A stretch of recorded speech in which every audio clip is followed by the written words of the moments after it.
98FM's Dublin Talks. Weekdays from 10 a.m. When you were a kid, and most of you listening at the moment, if you had your dinner put in front of you and you refused to eat the dinner, which most of us did, by the way, because dinners for kids in the 80s were crap. We were given muck, weren't we? Awful we were fed. Speak for yourself. My mother's a great hell cook. We had lovely dinners. Okay, I'm not saying my mother gave me awful, but the food was below standard. I mean, on a Monday I used to get Findus crispy pancakes for dinner. Like, jeez, would you give that to a kid now? I love Findus crispy pancakes, but anyway, go on. My point is, nowadays it seems that parents are being a lot more choosy when it comes to what they give their children for dinner. And a debate has waged on website Reddit after a mother admitted that she let her 4-year-old go to bed hungry because he refused to eat his dinner. She posted, I'm feeling a bit guilty about this. I've just let my 4-year-old son go to bed hungry because he refused to eat the dinner that was put in front of him. It wasn't a bad dinner. It was mashed potatoes and hake. Now, hake's a lovely old fish. Hake's lovely, yeah. It's a lovely old fish. But he point blank refused to eat it. I sent him to bed hungry as a punishment, and now I feel guilty. And this mother's story, Adrian, well, Jesus, people were messaging her saying you should be reported to social services. Here's what one person said to her: "You are a disgusting mother. Go back up to that bedroom and feed your child." Really? Yeah. And so hang on, the little kid, whatever his name is... We don't know the kid's name. Yeah, is sitting at the dinner table and he point blank refuses to eat the dinner. Well, according to the mother, here's exactly what she said. My son was offered mashed potatoes, hake and parsley sauce. Now, parsley sauce is a beautiful accompaniment to fish. And the kid turned up his nose to it. And she said, "Okay, Johnny, you don't want your hake and parsley sauce? Off to bed with you hungry. Go to bed hungry." And this woman... But then she was racked with guilt after doing that. Well, the people are accusing her of being a thoughtless mother. This is child abuse. You should be reported to social services. Somebody should ring a solicitor for you. Now, if a child... Well, here's the question. If a child refuses to eat his or her dinner, do you just not give them anything else and let them go to bed hungry? Okay. Well, the question we're going to ask is, we'd love to hear from you on this. Text or WhatsApp 0877 98 98 98. And this may seem bizarre, but people actually believe this. Here's the question. Is it child abuse to send your child to bed hungry? Is it child abuse? Text or WhatsApp 0877 98 98 98. 0877 98 98 98. Is it child abuse to send a child to bed hungry? So this is a child that has dinner put in front of them. No, as I said, it wasn't Findus crispy pancakes that Adrian grew up on. No, I love them, yeah. It was hake, mashed potato. Oh, jeez, I'd love a bit of hake now. It was hake, mashed potato and parsley sauce. Now, that's the kind of meal you get in the Shelburne Hotel. So she puts it in front of this little brat. He says, "No, I'm not eating it. No, I'm not eating it. Not eating it. Don't like fish." And she sent him to bed hungry, which I think... Fair enough. Fair enough, yeah? No? Yeah, well, I think fair enough as well. Now, this is a row myself and my wife constantly have because I have no problem sending the child to bed hungry. As a punishment. It happened to me. But my wife... And the reason being, what? He learned from that. He won't want to go to bed. My wife gives our son options. Ridiculous. Well, he gets a menu. Well, yesterday for dinner, he had lasagna put in front of him and put a big piece of lasagna in his mouth. Don't like lasagna. And my wife, the aegis that she is, went back out to the kitchen and made him a frittata. That's what parents are doing now, Adrian. They are actually giving their kids a menu. They're giving their kids options and menus rather than send them to bed hungry. Now, were you ever sent to bed hungry? I'm sure I was, because I was an awful eater as a kid. Yeah, I'm sure it was. You don't see it as abuse? I'm not scarred by it. No, but you were probably lying in bed as a 5-year-old with your stomach rumbling. That's not good, is it? Yeah. I'm still here to tell the tale, haven't I? Is it cruel to send a child to bed hungry? Text or WhatsApp 0877 98 98 98. Do you do it as a parent, or was it done on you? I don't think you get a parent to admit they do it now. I think you just admitted you would, only your missus won't let you. Yeah, but I haven't admitted I've done it. There's a difference between saying I would do it and I actually did it. I think that's a shame factor now. Now, Peter, how were you made eat your dinner? How's it going, lads? How are you, Peter?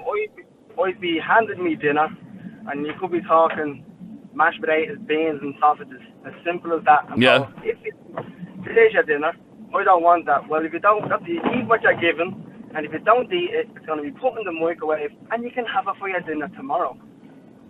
Oh, so you were basically told, if you don't eat it today, you're going to be eating it tomorrow. Yeah, so you eat it today because you don't want stale dinner tomorrow. And was that an empty trash, or was it an actual trash that they'd follow through with? So that was followed through, and me two nannies. Now when I was young, they would have been in their 70s, and they'd be the same. They'd hand you a big plate of veg, everything. I don't eat cauliflower, but you're eating it. You know what I mean? That's the choice you had. And if you didn't eat it, everybody else would eat theirs and get some ice cream or a wafer. I remember years ago, you get a bit of block of ice cream in between two wafers. You wouldn't get any because you didn't eat your dinner. But this thing with parents nowadays, like, I don't like to say the word snowflake because it's the right-wing term, but they are snowflakes. Oh no, well, he doesn't like that. I'm just going to give him creme de la creme and all this bleeding crap. Okay, no, so yesterday, Peter, was my wife in the right or the wrong to go out and cook him a frittata because he wouldn't eat his... Sorry, what's a frittata? She was in the wrong, and She was in the wrong, and you should have stood your ground. My young lad would barely eat, and all he'd eat was broccoli and mashed potatoes. Sorry, Peter, I'm terrified of my wife. I won't stand my ground with her ever. So am I, but when it comes to the kids, I'll stand my ground. And my uncle wouldn't eat it. He was mad picky. So one day I says, right, there's your breakfast. Had his breakfast. Gave him nothing until it came to lunch. Gave him a bowl of soup. I make the soup myself, small fresh veg.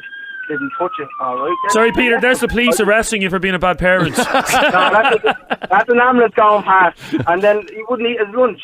So then when it came to dinner, I had mashed potatoes mashed with turnips, I had carrots, all the veg, all the trimmings. He sat down and milled every single bit of the dinner. And he calls turnips yellow potatoes. My friends would be like, why are you letting him call cauliflower white broccoli and turnip yellow potatoes? I was like, I don't care what he calls it. As long as he eats it. Okay, but Peter, the incident yesterday when my son spitting out the lasagna, okay?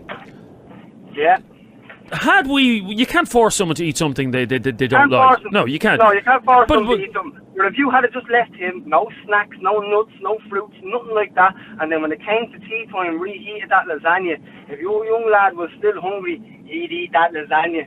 Yeah, well, that was what my mother had an expression. Well, it's a matter of interest. Does he eat lasagna? Yeah, he does. So right. So he was just being cantankerous. My mother had a... Yeah. Sorry, what are you saying about my child? He was just being... He does normally eat lasagna. Yes, he does. He was just being cantankerous. Maybe it wasn't a nice batch of lasagna. My mother had a very famous expression, Peter, that she used to say when we were a kid, and she used to say, hunger is the best sauce. And what that means is, if you're hungry, you'll eat anything. Yeah. You'll eat anything. Like you see Bear Grylls. Bear Grylls eats snakes when he's hungry, Adrian. You see, what's happening nowadays is everybody, it's all... Like, I'm a progressive, I'm a liberal, but these people are just taking it. You can't raise your voice to your kids. You have to be soft-spoken. No, hold on a minute. If you're bold, I'm not going to be roaring at you with aggression. I'm going to raise my voice to you. If you don't eat your dinner, you're going to go hungry. Sending a child to bed hungry for one night is not child abuse. Send them for the whole week to be child abuse. You know what I mean? But send them for one night, so you let him know, oh, if I don't eat that, I'm not getting seconds and third rounds. I'm not getting to picking. You're not in a restaurant. This is a bleeding house. I make one dinner for everybody, and that's it. And that's it. Yeah. Okay, so your wife was wrong then to offer him a substitute. But she made him for frittata. Yeah, what is that? Frittata? Yeah. Really? I don't know what that is. Jesus, you just grew up on crispy pancakes. It's an omelette. Why didn't you just call it an omelette? No, we don't use the word omelette anymore in our house. People engaged in communities don't say omelette. Frittata. Say it, Adrian. An omelette? No, So, hang on. This is a posh omelette, is it? Yeah, it is. Say it. No. Say frittata. No, it's an omelette. Jason, you're on 98 FM. How are you, Jason? Hey, Adrian. Jason, is it cruel to send a child to bed hungry? No. Not at all. Oh, no. right, okay. As that last caller said, if you did it every night, yeah, of course. But once teach them a lesson, I'd never pander to my kids like that. You know, I've a son, he's 8 now.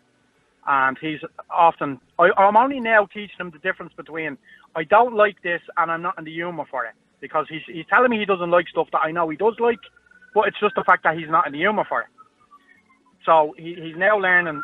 And that was the case yesterday with Jeremy's young fella. He does normally eat lasagna, but he just wasn't in the humour for it. Exactly. Okay. He just wasn't in the humour for it. But he says, I don't like that, instead of I'm not in the humour for it. Yeah. So my son's 8, he's only learned the difference between that now. you know what I mean? And, But if he point blank refuses to eat it, you'll just leave him go. I'd say, yeah, of course. Now, that lady, the one with the hake and the mashed potatoes, Yeah. Well, if the son had eaten the mashed potatoes on its own and said, well, he didn't like the fish, I wouldn't make my son eat something that he point blank didn't like. Okay, but in the case that Jeremy was given the example of, his young fella does eat lasagna. Yes, Exactly, he and does. Jeremy knows that. Jeremy knows that. So instead, she pandered to him and went off and made him a posh omelette. A posh Well, then omelette. then he's going to expect that all the time. Yeah. Oh, Jesus, I hope he does. Frittatas, or they only take 10 minutes to make. In other words, you're ruining your child. You may as well give him a menu then every night. Yeah, Here, son, what would you like today? Yeah, but I think times have changed, Jason. I mean, the standard of food that kids get nowadays is a lot better compared to what we used to get. Of course. But look, you were right to, that lady was definitely right angry what she did. And whoever sent that message saying your kid should be taken off, It's ridiculous, it is. Absolutely ridiculous. All right, Jason, thank you. Lads, my 8-year-old son shouting in the back of the car says, yes, it is child abuse. There's an 8-year-old. I love that there's an 8-year-old listening to the show, passing comment on what we're saying. Just he wouldn't go hungry and is on the ball with feeding times. He wouldn't go hungry, says Tracy. And finally, Phyllis, you're on 98FM. How are you, Phyllis? Hi, yeah. Now, Phyllis, you have sent the kids to bed hungry. Yeah, nearly on a daily basis. Oh, right. They're fussy eaters, are they? They're not supposed to, they just refuse to eat. Now, Okay. my dinner in my house is 3 o'clock, so they're thrown to bed and they're up in the hour. And they're usually eating the dinner at this stage, but if you don't, then they'll get it for their tea. Okay, so there's no getting away from eating it. And obviously this is stuff that they normally eat, is it? Yeah, they normally eat it. It's not as though they just don't like it and it's a horrible food or whatever. Right, so you tell them, right, off you go, you're going to be hungry, and an hour later they're back to eat it. They're back down to eat it. Okay, Now, so I you don't take give in to up them. After, like, say 15 minutes, I go, you don't eat the dinner? And they'll say, yeah, no, or whatever. But they'd usually come down and have it. It usually takes about an hour before they decide, yeah, well, I'll eat. It's like, Phyllis, it's like when you fall out of a pub at 3 o'clock in the morning and you're hungry and you go into a place for a kebab that you would never go into when you're sober. Of Sundays, yeah. I mean, myself and like Adrian have eaten in some very dodgy eateries after a night out on the beer. We have. And we drive by it the next day and go, Jesus, we actually ate there last night. What were we thinking? So yes, hunger. Hunger is the key, isn't it? Yeah. So, okay, so your child, when they refuse, they're back within an hour to eat it. Yeah, they're back within an hour. And if you don't eat, and they're back down, but you won't get anything to eat until tea time. You need to start making them frittata, Phyllis. Say frittata. I'm not even going to stop you. Oh, you don't even go there. Yeah. What, frittata? It's a bloody omelette. No. When you said it, I thought it was some sort of another pasta dish. Yeah, so did I. No, but just when you're having guests over, it sounds posher, Phyllis. Like, come on. If you know. Like, who wants to go to somebody's house and be offered something to eat and they haven't a clue what it is? Oh, well, 2 weeks ago we had frittata Friday in Dixon Mansions. Omelette. Frittata Fridays. That's what we had. Look, posh omelettes. I've never heard the likes of it. Thanks very much indeed. This is 98FM's Dublin Talks. 98FM's Dublin Talks. Weekdays from 10 a.m.